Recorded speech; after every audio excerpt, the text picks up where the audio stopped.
Olá pessoal, bem-vindos a mais um episódio aqui do nosso Mais Respostas. Sou o Felipe Medeiros, estou aqui com o Lucas Paulino. Nem precisei apresentar, então Viu? essa é eficiência. Lucas, hoje pergunta aqui sobre tecnologia com investimentos, cara. O Pedro Pontes nos mandou o seguinte. Tudo bem, pessoal? Estou com uma dúvida que pode parecer simples, mas que tem me incomodado bastante. Não tem dúvida simples não, Pedro. A gente está aqui para isso mesmo, hein? Ando lendo muito sobre investimentos através de robôs. Confesso que tem me atraído muitos benefícios que esse tipo de investimento pode trazer. Mas ainda assim, fico com uma pulga atrás da orelha em automatizar tanto assim os meus investimentos. O que vocês podem falar sobre isso?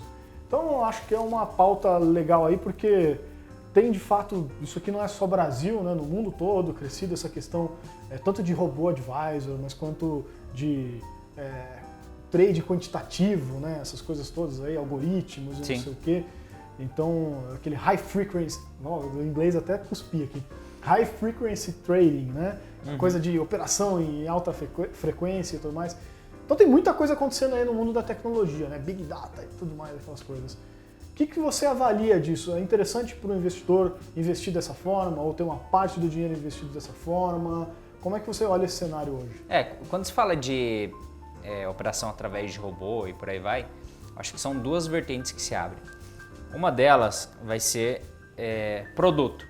O que é o produto? Um fundo de investimento, por exemplo, é um produto. Vai ter um fundo de investimento, vai ser operação assim em alta frequência e ele vai estar comprando os mais diferentes ativos. Ele pode estar operando moeda, ele pode estar operando juros, ele pode estar operando ações, enfim, o que tiver de operação lá dentro.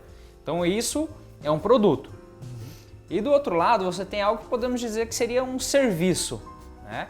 Que é algo que é um robô parametrizado que vai alocar o teu portfólio com os ativos direto no teu nome, né? E aqui no Brasil já tem algumas empresas que fazem isso. Você vai fazer um teste de perfil de investidor, vai ver qual que é o teu horizonte de investimento. Poxa, meu horizonte de investimento é 10 anos. Vai fazer algumas perguntas para entender se você é um investidor conservador, moderado ou agressivo.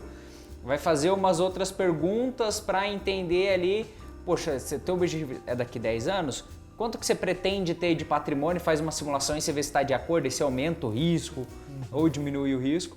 Então isso podemos dizer que vai ser um serviço e ele vai montar uma carteira que é a ótima, ideal dentro disso e vai jogar você ali e vai montar esse portfólio para você sozinho.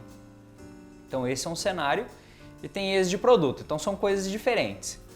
Quando se fala de ter um produto que é um fundo de investimento, acaba sendo muito interessante pelo seguinte: é uma estratégia completamente diferente do que você tende a ter no teu portfólio.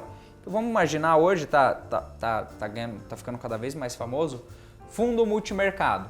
Poxa, o fundo multimercado normalmente a categoria é macro, que daí o investidor aloca em juros, moedas, ações, renda fixa e por aí vai, é uma cesta, é um portfólio diversificado ali dentro. E normalmente imagina o seguinte, né? Os gestores eles se conversam. E muitas vezes dos gestores, o pessoal aqui na Faria Lima, deve ter alguns aqui na Paulista, Leblon, o pessoal se conversa, então a mente eles tendem a montar teses parecidas. Então imagina que você diversifique em 5 fundos multimercado macro, você vai ver que talvez vai ter uma correlação ali muito forte. Quando um cai, o outro cai junto, quando sobe, o outro sobe junto. Então, quando você tem um fundo quantitativo, que ele muitas vezes vai ser um robô que vai criar a própria inteligência do que vai seguir se só passa alguns parâmetros, vai ser completamente descorrelacionado de outros investimentos que você vai ter. Então, isso passa a agregar bastante o teu portfólio, você tem uma parte dele nesses produtos quantitativos, porque muitas vezes você vai estar às vezes num multimercado macro que vai estar caindo, ou num fundo de ação, e esse fundo quantitativo ele vai estar subindo, que ele está vendo um negócio completamente diferente. Esse negócio eu acho que é muito importante mesmo, é um baita benefício que tem esse tipo de fundo, né, quantitativo, essas questões de trading, algoritmo e tal, porque justamente a gente fala muito de diversificação aqui no Mais Respostas, no Mais Retorno como um todo, né? E às vezes o pessoal fala assim, diversificar é comprar mais ativos, né? Aí o cara vai lá, compra Itaú, Banco do Brasil e Bradesco, e acha que está diversificado e é a mesma coisa, né? Tá no mesmo setor ali, enfim. Geralmente quando cair um, vai cair todo mundo junto, a menos que seja uma coisa bem específica da empresa, né? Então, diversificação, né, um ponto importante da diversificação é isso, é descorrelacionar cada um dos ativos, né? E o ideal não é nem que ele seja positivamente correlacionado, ou seja, quando um subir, o outro também sobe, quando um cai também, eles andam juntos, né? E nem ser exatamente o contrário, né? Porque senão você vai ficar zerado, né? Um sobe, outro desce, não vai sair do lugar, né? Então o ideal é você ter eles que andem assim, cada um na sua direção, um independente do outro. E sempre subindo, né? De preferência, numa janela de tempo subindo. Exatamente, sempre possível. Não adianta esquiando e descendo. Ou ficar, né, 20 anos andando de lado, né? Então, acho que essa questão de ser não é um ativo, né? Mas ser uma estratégia, vamos colocar assim, descorrelacionada dentro da sua carteira, eu acho que faz todo sentido, né? Sim. E ainda continuando falando aqui de olhando isso como um produto, levanto um ponto que é muito importante, que é o seguinte. Novamente, olha qual que é a estratégia que tem lá dentro. Porque assim, pessoal, normalmente uma estratégia, ela não dá certo ad eterno, não dá certo para sempre. Uma hora ela tende a parar de dar certo. Por que eu estou falando isso? Porque quando se fala de fundo quantitativo, tem investidor que se tiver em pé, você tem que se ancorar alguma coisa que parece que vai cair, porque tem muitos fundos quantitativos que fecharam porque começaram a não performar. E tem um motivo para isso, que imagina o seguinte, dentro dessa lógica que eu falei, que toda estratégia uma hora ela vai parar de dar certo, tem um momento que o fundo vai estar indo muito bem, você vai ver o fundo rodando a 130 do CDI, 150 do CDI, 200, você fala, meu Deus, eu vou entrar nisso aqui. E aí você entra e de repente o fundo ele começa a cair, e daí você vai falar com o gestor vai falar o seguinte, não, mas a gente está fazendo a mesma coisa, não tem porque ele está caindo justamente porque está fazendo a mesma coisa. É porque imagina o seguinte, se tem uma oportunidade de mercado, uma hora ela tende a se fechar, outros players vão identificar essa oportunidade, vão fazer a mesma estratégia, uma hora essa estratégia vai parar de dar certo. Então tenta entender se esse fundo quantitativo não é uma única estratégia que está dando certo, porque pode ter certeza de uma coisa, uma hora ela vai parar de dar certo. Não sei se é daqui a 1 ano, 2 anos, mas vai parar de dar certo.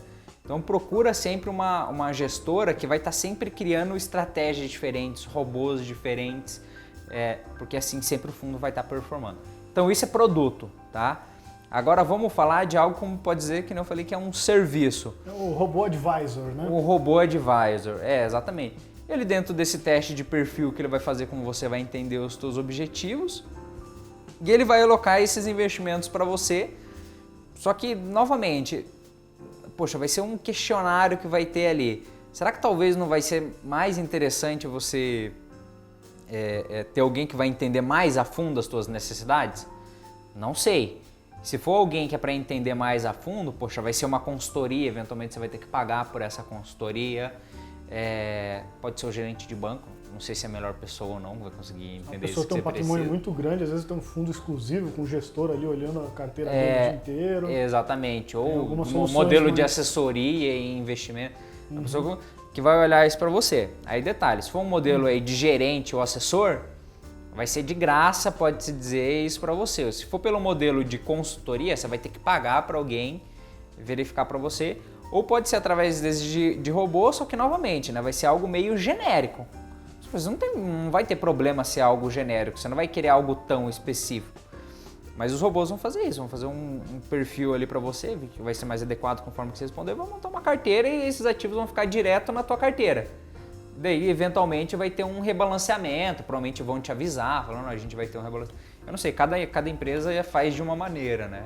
Mas tem essas duas possibilidades quantitativas. Essa questão do robô advisor, de repente, é mais indicada, assim, principalmente para quem está começando, quer sentir diferentes tipos de ativos. Às vezes, até hoje, investiu muito conservador, quer começar a sentir um pouquinho de renda variável, então esses robôs já começam a alocar um pouquinho da carteira em renda variável.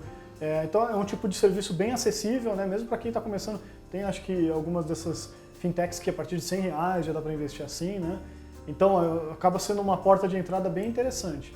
Agora, à medida que o investidor vai crescer na carteira, vai tendo algumas necessidades específicas... Vai se tornando mais sofisticada a necessidade dele, né? Eu preciso de uma coisa específica para isso. Tanto dinheiro que eu saí do país. Aí, às vezes, é melhor falar com o ser humano mesmo, entender uma abordagem bem que vai entender a sua vida e não necessariamente cair numa caixinha ali específica, né? Acho que é mais ou menos esse sentido, né? Exatamente. Perfeito, então, Pedro. A gente até achou que ia ser curtinha essa resposta, a gente vai embora. Mas, aliás, antes de encerrar esse vídeo, uma coisa muito importante, né? A gente falou aqui de questão de trading quantitativo, de fundos, então é imperdível, você precisa ouvir, né? Você e todo mundo que está aqui nos assistindo, o nosso último episódio do podcast. Não sei se vai ser o último quando sair o vídeo. Mas aí um dos últimos episódios... Vai estar o link aqui. Que vai estar aqui embaixo o link para o nosso podcast, o RetornoCast. Vocês precisam conhecer, a gente conversa ali sobre diversos assuntos. E aí é uma conversa assim de 1 hora, então a gente se aprofunda mesmo nesses temas. E recentemente a gente falou justamente sobre isso, né, Lucas? Sim. A gente conversou com o pessoal lá da Giant Steps, né, que é uma das gestoras aí que mais estão sendo conhecidas aqui no Brasil por esse trabalho de fundos quantitativos, né? E a gente entrou em vários detalhes, teve uma conversa bem interessante, tenho certeza que você vai gostar de ouvir esse episódio aí sobre fundos quantitativos. O link está aqui na descrição. É isso, confere lá. Então legal, pessoal. Um grande abraço e bons investimentos. Um abraço.